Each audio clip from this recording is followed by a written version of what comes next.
de me dire, tu sais, plus ou moins en mon fort intérieur, peut-être en partie à voix murmurée, comme tu sais, les gens font quand ils sont seuls depuis trop longtemps. Mhm. Ils ont l'impression de penser, mais en fait, ils disent les choses en les murmurant, Ouais. comme pour avoir une présence, comme pour lutter contre l'inquiétude d'être seul.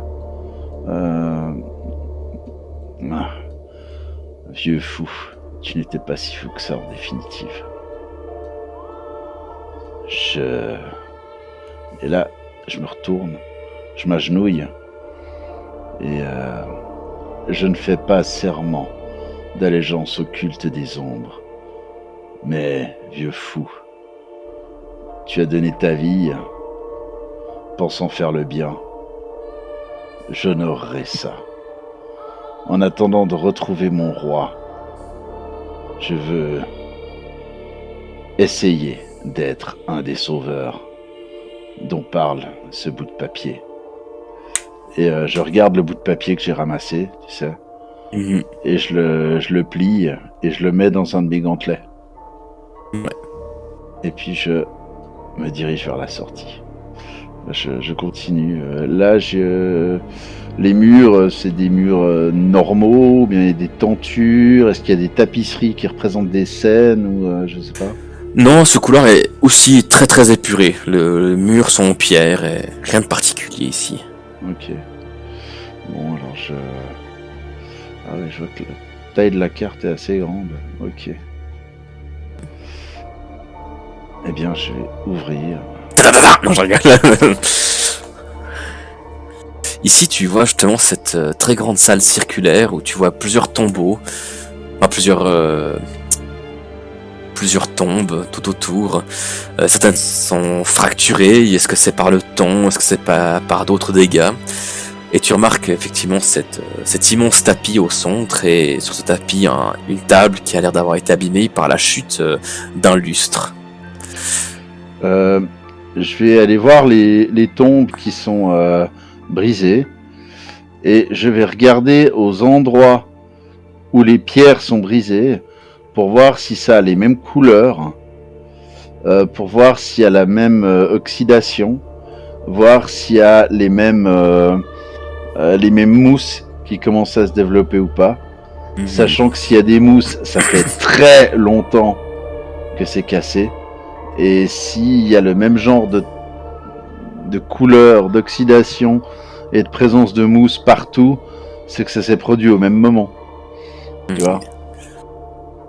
Alors, de ce que tu peux observer... Ah bah attends. Combien t'as en vie en nature? Est-ce que tu as quelque chose en vie en nature? Ah oui, oui, oui. Je vais faire le jet pour toi. Attends, un petit bonus quand même. Bon. Alors, Mako peut définir que ces tombes ont été brisées il y a très longtemps. Pas forcément tout en même temps. Mais ça fait bien... Ça doit faire... près d'un siècle que c'est arrivé en tout cas. Ok, d'accord. Donc avant la première fois qu'Eden est venu. Ouais. Ok. Et sur cette table, là maintenant que tu passes à côté, tu remarques un... Est-ce que c'est... tu vois un petit reflet qui t'attire l'œil. Et cette fois, à côté de la brisure, enfin des fragments de ce lustre, tu vois deux colliers. Tu vois... Attends, juste que j'aille les trouver. Alors là, je les ai pas sous la main. Mais en gros, tu vois le collier que arborait le père Eusèbe, celui avec un pétale de magnolia à l'intérieur. Et tu vois un autre collier. Au début, il te dit rien, puis tu te souviens que c'est ton fier Yann Kakora Estemarche qui l'a confié à Père Eusèbe juste avant qu'il n'aille se sacrifier, en parlant de la fameuse Sonia Beltor. Ok. Désolé pour le bruit, je suis en train de manger un bricelet. Mange. Ok. Je ramasse les deux colliers. Mais je ne les passe pas à mon cou. Ok. Parce que je prends les colliers, mais je ne les passe pas, vu que ça n'est pas à moi, mais c'était à eux. Mhm. Et puis, le collier de terre, lui, je le considère comme étant mien. Ouais. Vu que Euseb m'a donné l'armure, je pense que ce collier a la même fonction que l'armure, quelque part, si tu veux. Un rôle à jouer dans l'histoire. Ouais. Alors que ces deux pendentifs avaient un rôle à jouer dans la vie de ces deux personnes. Donc Très c'est bien dit. personnel à eux et pas à moi. Donc je les prends avec. Et peut-être que si je retrouve Yann, ça lui fera du bien. Pardon. Si je retrouve Kakora, ça lui fera du bien de récupérer le collier de Sonia. Pardon, de Dame Beltor. Ouais. Celui de Euseb, c'était le violet, là, qui est tout à gauche. Et celui de Sonia, c'est le orangé, deuxième place depuis la droite. Ok. Je me dirige vers la porte. Tu peux l'ouvrir. De nouveau, un couloir assez épuré. Et maintenant, je vais te demander de te stopper! Tagadada, tagadada, tagadada. Tu penses? Vu qu'il y a des tokens, ouais. Tu penses. Normalement, j'arrive pas à voir ce qu'il y a sur les tokens. Alors, je te demande ça tout de suite, et je vais te demander d'ouvrir le combat tracker, très cher.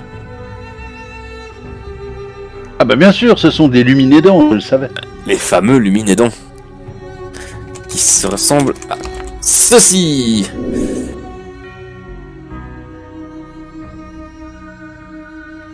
Ils ont pas des gueules de porte-bonheur. Hein. Est-ce que t'as fait une réussite critique sans utiliser Initiative Suprême? J'ai fait un 20 sans utiliser... Mais je te déteste.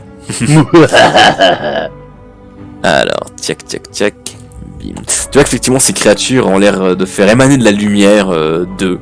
Elles sont un peu plus petites que toi, le haut de leur saloperie de mâchoire, elles doivent arriver à peu près au niveau de ton bassin. Alors. Dans le milieu, on les appelle des attrape-couilles. Et donc c'est à toi, Mako Arenar, d'agir. Tu vois que ces créatures, dès que tu as ouvert la porte, ont l'air d'être attirées par toi et se mettaient à marcher dans ta direction. Et je sais que ces trucs, c'est des trucs agressifs. Ah, ces trucs, ouais, tu le sais, c'est connu. Ça vit beaucoup dans les profondeurs, dans les cavernes. Et voilà, ça va chercher à attaquer sa proie tout le temps. Ok. Alors, première question. L'étagère ici, elle fait quelle hauteur? Alors, tchoc, on doit être à 1m80 à peu près. Ok, est-ce que ça a l'air très lourd? Non, pas plus que ça. Faudra un petit coup de force quand même pour réussir à la pousser, mais ça va. Ok. Alors, ce que je vais faire, c'est que, histoire de pouvoir tirer profit du fait que je suis dans un endroit étroit, pour éviter d'être attaqué par deux créatures à la fois, je vais faire comme les Spartiates au Thermopyle. Je vais réduire l'espace par lequel on peut m'attaquer. Ah. Donc, je vais tirer la bibliothèque de sorte à ce qu'il ne reste à peu près plus qu'une case de libre à la place de toute la porte. Ok, ça marche. Et ce qui fait que ces créatures seront obligées de venir l'une après l'autre. Je pourrais pas être pris en sandwich. Ils seront obligés de venir l'une après l'autre et je pourrais les massacrer l'une après l'autre, probablement à mon aise. T'es sûr que tu vas les massacrer? Ah ouais, carrément. Non, c'est des saloperies, des morts coucougnettes. Non, j'en veux pas, même si je suis armuré. Pardon, c'est pas le péché. Tu prends tes aises. Alors. Enfin, ces machins sont pas réputés pour leur force. Non. C'est plutôt rapide et agressif, quoi. C'est ça. Ok. Effectivement, dès tu vois celui-ci qui se met en marche et tu entends. Ok.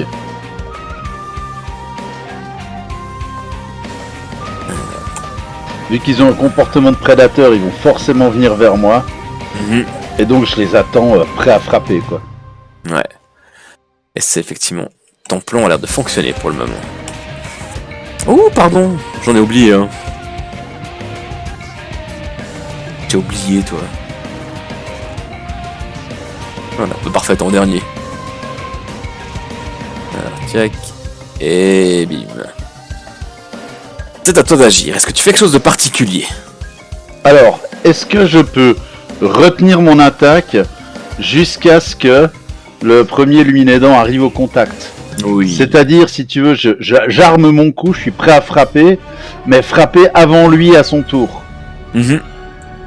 Aucun souci. Vraiment l'attendre, et puis attendez, c'est comme dans Brevard. Et puis lever les pics au dernier moment, quoi. Retarder mon initiative pour ce tour jusqu'à ce qu'il y en ait un qui arrive au contact, en fait. Aucun souci. Don't act. Et du coup, a priori, c'est celui-ci qui pique un petit sprint et passe devant son camarade, et il est au contact. Tu peux attaquer. Alors, je vais lui zlataner la gueule. Je crois que Mako n'a qu'une seule attaque. Hein. Oui. Oui. Ouais, ok.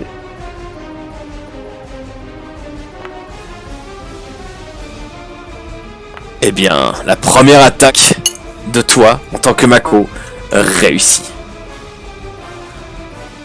Ok.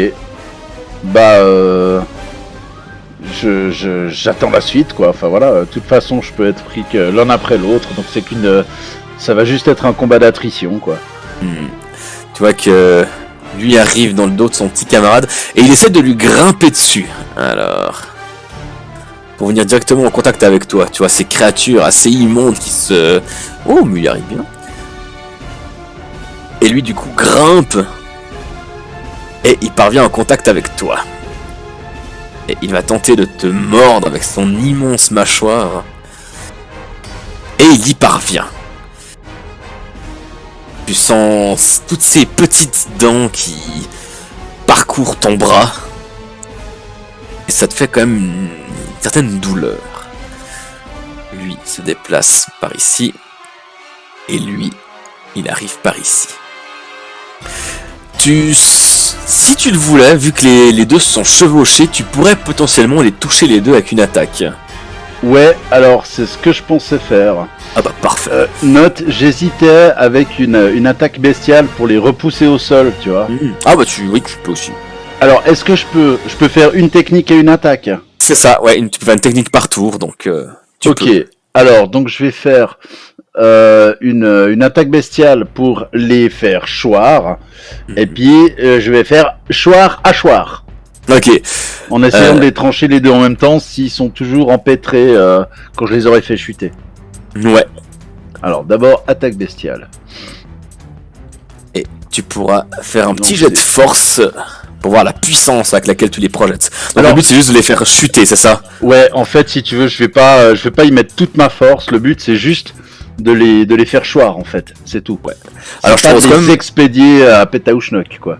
Ouais. Alors je pense quand même un jet de force, voir si dans leur chute tu vas pas à leur faire des dégâts. Alors un petit 13, ouais, tu leur fais quand même un petit dégât, tu leur fais quand même un petit D4. Oh. Alors, ça c'est la première qui tombe de plus haut. Donc elle subit des 4 dégâts. Alors bim. Et ça c'est pour la deuxième. Ouais, tu vois, Mako vient de se réveiller et il est pas content. Ça pas content du tout.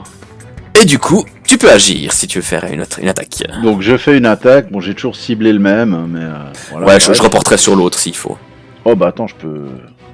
Enfin, de toute façon, le but étant d'attaquer les deux en même temps, comme tu m'as dit. Tu m'as suggéré. Ouais. Donc, disons que dans un beau coup horizontal, tu parviens à toucher les deux. Oh, merveilleux. Alors, celui-ci, il est mortellement décédé. Et celui-ci, il est également mortellement décédé.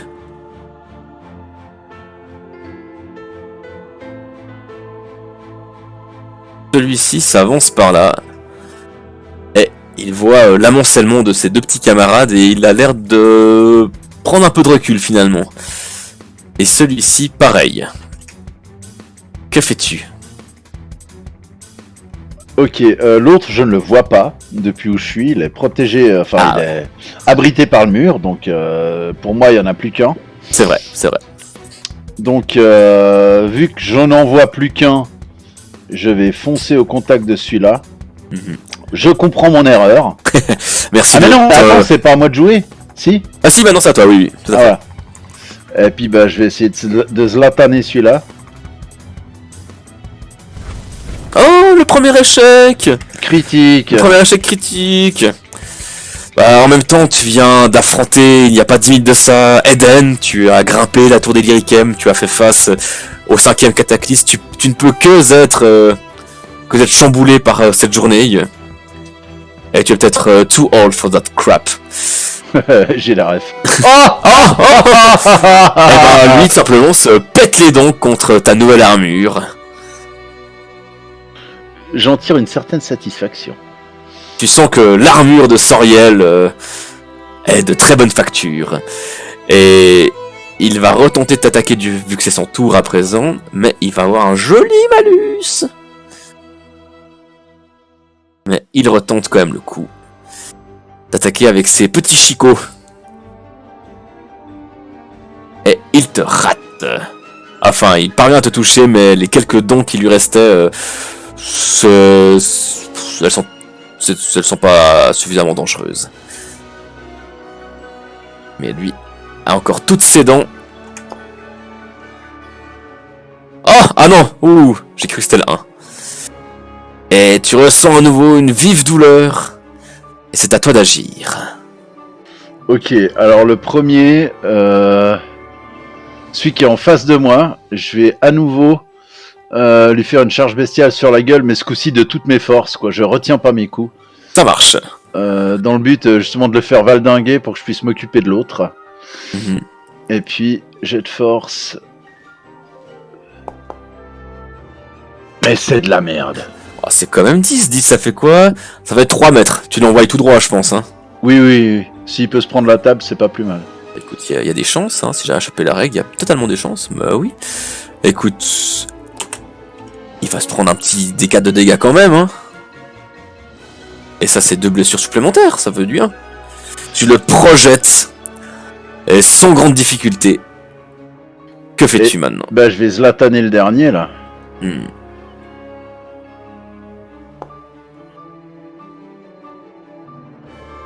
Le hachoir des forges Terra 2 lui découpe une bonne partie de la mâchoire. Tu parviens en fait à trancher un bout et il n'y a plus que la rangée du haut. Enfin, une des deux rangées parce que le haut ou le bas c'est difficile à dire. Mais il tient encore debout. Lui est beaucoup trop assommé pour faire quoi que ce soit et lui va misérablement tenter d'attaquer avec ce qui lui reste de la bouche. Mais ça va être misérable. Et effectivement, il échoue. C'est à toi. Bon, bah, je vais m'approcher de la table et puis foutre un grand coup de hachoir dans ce machin, quoi. Tu peux y aller. Ouf. Non, c'est bon, c'est bon. Il va sans dire que la créature et la table se brisent en deux. Ok. Et le dernier, il est dead aussi, hein. Il est... Oui. Là, il est... Enfin, tu vois qu'il a tenu misérablement debout pendant quelques secondes, mais qu'il se vide de son sang très rapidement. Ok. Ils ont l'air d'avoir des espèces de tentacules qui font de la lumière. Ça ressemble à quoi au niveau texture, au niveau matière? Est-ce que ça a l'air d'être très souple ou ça a l'air d'être cassant? Je t'explique le but. C'est prendre des mâchoires encore intactes et puis en fait les ajouter sur mon armure pour que si je rencontre dents vers l'extérieur et les attacher avec ces espèces de tentacules luminescents, pas pour faire de la lumière mais pour que si une autre bestiole essaye de me croquer, qu'il croque d'abord dans les dents. Ah ouais. Bah écoute, c'est quelque chose que tu pourrais tout à fait faire. Oui, ça te semble faisable. Alors je le fais, donc d'abord je protège mes bras, et puis s'il reste assez de mâchoires ou de morceaux de mâchoire, je fais pareil avec les jambes. Ok. Alors c'est pas très grand, tiac tiac, il y en a quand même deux paires de mâchoires, enfin une paire de mâchoires. Donc, oui, tu peux faire aussi pour les jambes.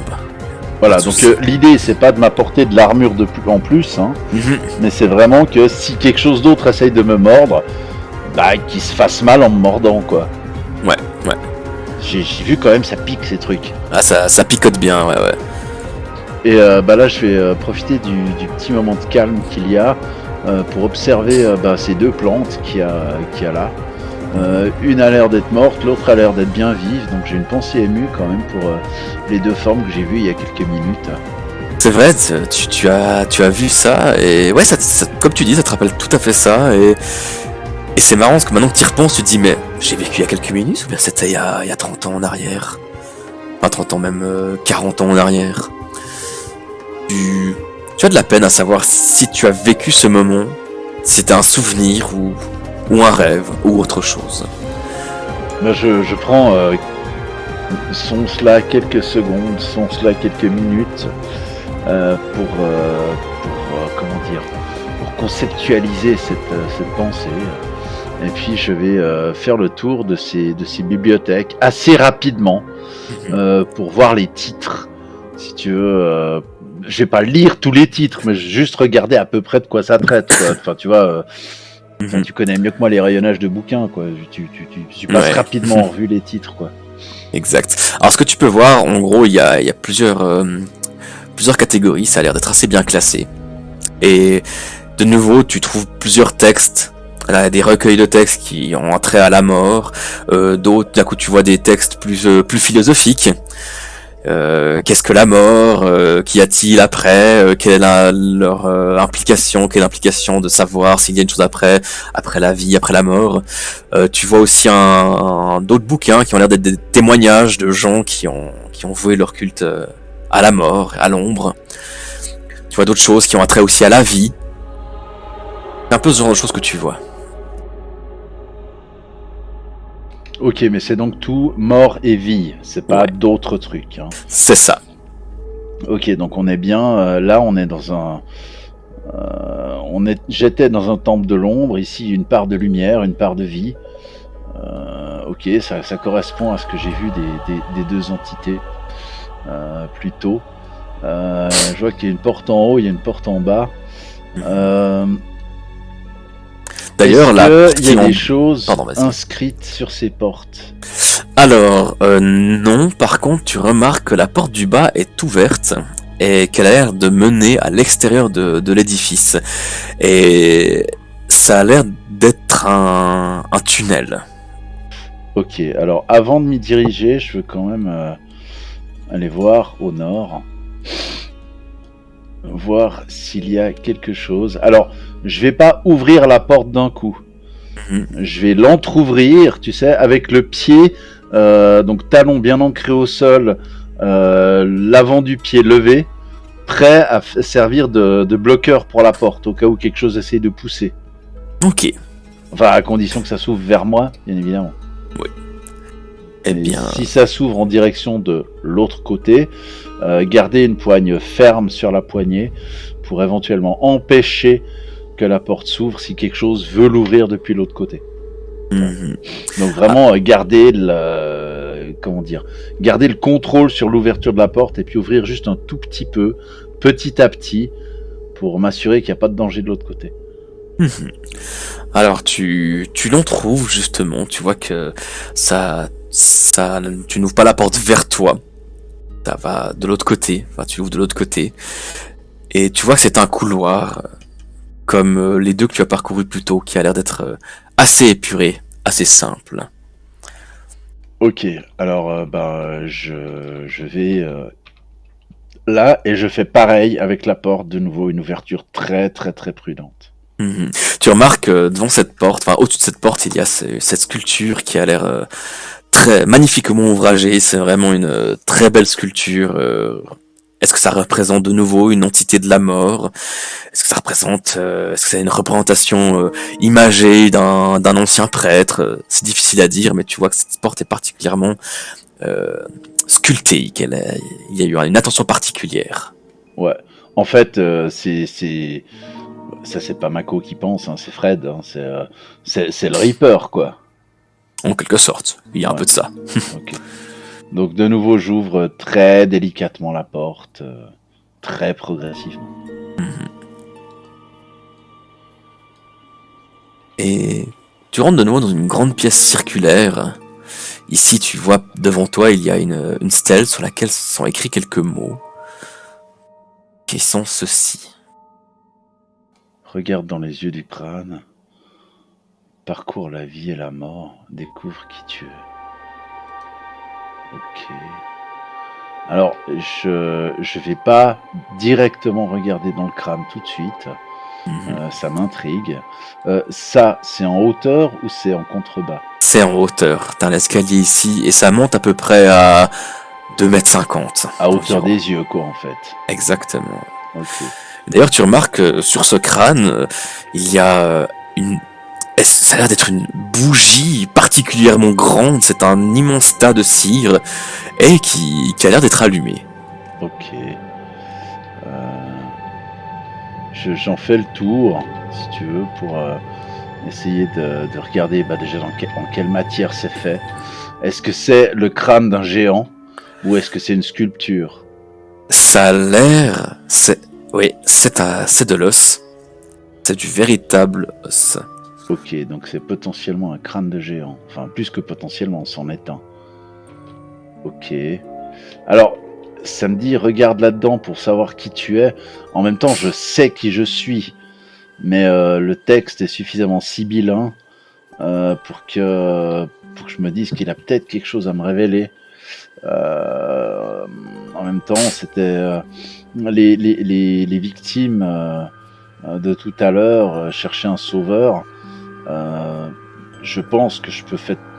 Je suis pas le sauveur, certainement pas. Je suis le serviteur, mais peut-être un serviteur qui est amené à aider à sauver. Tu vois, enfin, je suis peut-être un bout de sauveur, tu vois, mais certainement pas le sauveur. Mais donc pour essayer de voir si je peux avoir cette certitude ou pas, ou enfin, je vais essayer je vais effectivement contempler dans les yeux du crâne de géant. En essayant, si tu veux, pas de pas me laisser effrayer, bien que ça puisse être intimidant, je vais m'attacher à la lumière qui émane de la bougie. Je vais plus penser à la chaleur et à la lumière de la bougie qui représente la vie, qui représente la guérison, qui représente l'espoir.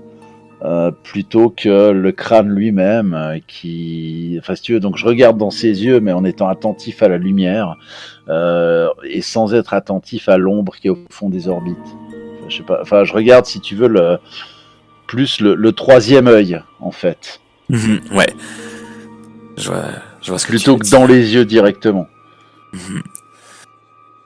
Et justement, tu poses ton regard entre les deux yeux. Et comme tu dis, c'est quand même un petit peu intimidant, surtout que c'est un crâne quand même assez grand et c'est une sculpture, pardon, c'est une représentation, c'est quelque chose quand même qui peut te sembler un peu écrasant. Et tu regardes au milieu, entre les deux yeux justement, et est-ce que est-ce de temps en temps tu baisses ton regard automatiquement vers un de ses yeux, puis l'autre, puis tu regardes de nouveau la bougie et ouais, de temps en temps ton regard se partage avec celui de ce crâne et que tu y vois dans ses entrecoups, c'est un petit peu tu vois les ténèbres qu'il y a derrière ses yeux et au début il n'y a rien, puis au bout d'un moment tu as l'impression que ces abysses s'offrent à toi. Et c'est quoi s'offre à moi? Ces abysses, les abysses qu'il y a derrière ses yeux. Et tu te rends compte petit à petit de ce silence. C'est un peu la première chose qui t'absorbe. La première chose que tu te rends compte véritablement, c'est le silence de ce lieu. Tu n'entends tout d'un coup plus ta respiration, tu n'entends plus ton cœur battre, et tout d'un coup c'est ce grand froid qui te submerge, et envers et contre tout tu te perds dans les yeux du crâne. Tu ne peux que contempler ce regard profond provenant de ces abysses, de la vie et de la mort qui semblent te fixer, t'inviter. Ce n'est ni rassurant ni effrayant, c'est simplement là. C'est partout autour de toi. La mort a toujours été autour de toi. Car l'existence est ainsi faite, de vie et de mort. Et là tu ressens cette valse mortuaire, un rythme étrange, et tu te sens guidé. Si tu peux bouger, tu te joindrais à cette chorégraphie, que tu le veuilles ou non. Et malgré tout, ton regard et ton corps sont paralysés, hypnotisés par cet abîme. Et tu entends la voix du gardien du cimetière d'éclosion. Tu entends la voix de Père Eusèbe, Alceste de Sainte-Joie. Tu entends la voix de Soriel, le lyriquem parjure. Tu entends la voix de Eden. Toutes ces personnes qui, en fait, ne font aujourd'hui plus qu'un dans la mort. Et tu entends encore une fois Eusèbe, la voix des morts qui s'adresse à toi, Mako Arenar, et qui te dit « La mort a toujours été, elle sera jamais. La mort dépasse toutes les frontières. La mort est la finalité. La mort est puissance. Ainsi, en toi, j'éveille un pouvoir qui dort depuis bien trop longtemps. Tu regardais la terre, aujourd'hui je t'invite à regarder le ciel ombrageux. Deviens la foudre qui éclairera le ciel de ténèbres qui s'est abattu sur le monde. Je te confie mes souvenirs. Prends cette armure et ces colliers qui te lient à mes compagnons. Deviens mon héritage, Mako Arenar, et retrouve-les. Puis peu à peu, ce regard, cet abîme, ce regard hypnotisant, semble relâcher ton étreinte sur ton âme, et tu recouvres ta mobilité, alors que tu sens en toi une nouvelle puissance naître, une qui a pourtant toujours été en toi. Enfin elle s'éveille, et à présent, la foudre est tienne, Mako Arenar.